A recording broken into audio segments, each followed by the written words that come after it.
देखिए यही सावन के महीना में एगो औरत अपना राजा जी से कहतिया का, जिद कर ली तहरो जनाना हर साल तू करेला बहाना, सावन में घर न आइला सबके भइल बा आना जाना,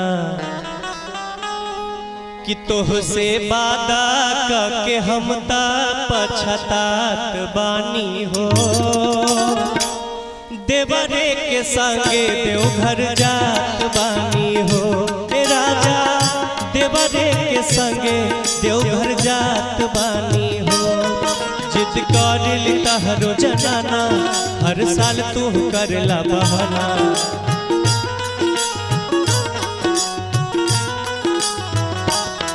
सावन में घर न आइला सबके भइल बा आना जाना,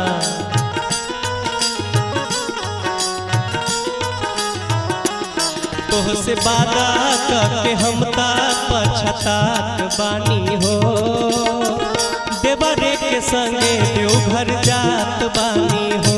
ए राजा देवरे के संगे देवघर जात बानी हो।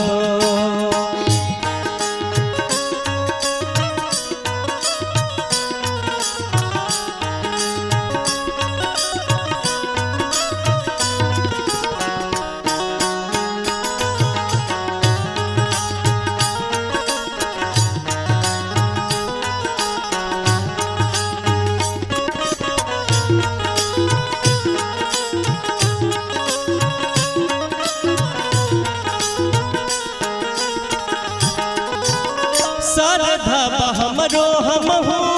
जलवा चढ़ैती, रहती त घरे शिव चर्चा करैती,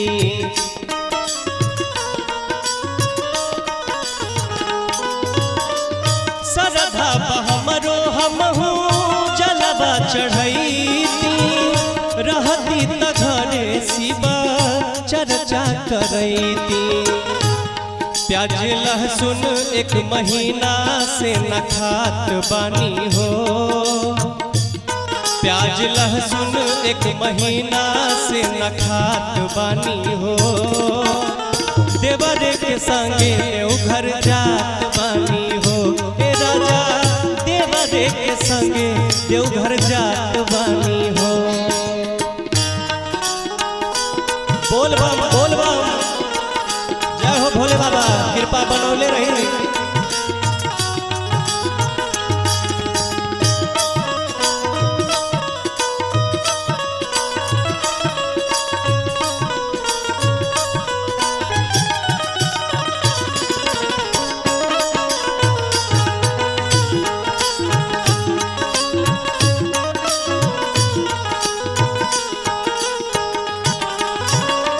जाए सतेंद्र पिया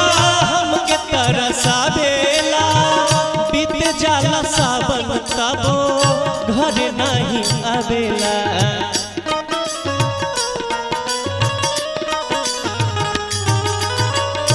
जाए गुलशन पिया हमके तरसावेला, बीत जाला सावन तबो घर नहीं आवेला, सोमारी भूखल बानी एही से लजात बानी हो, सोमारी भूखल बानी एही से लजात बानी हो,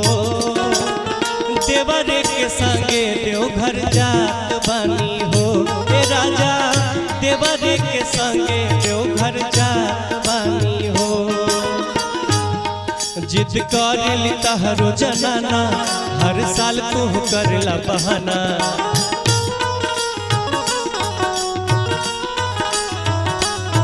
सावन में घर न आइला सबके भइल बा आना जाना,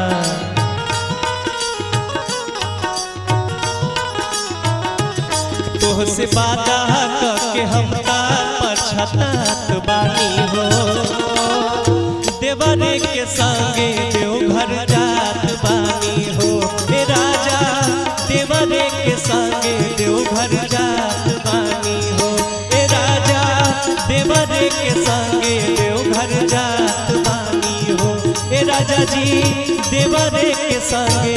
देवघर जात बानी हो।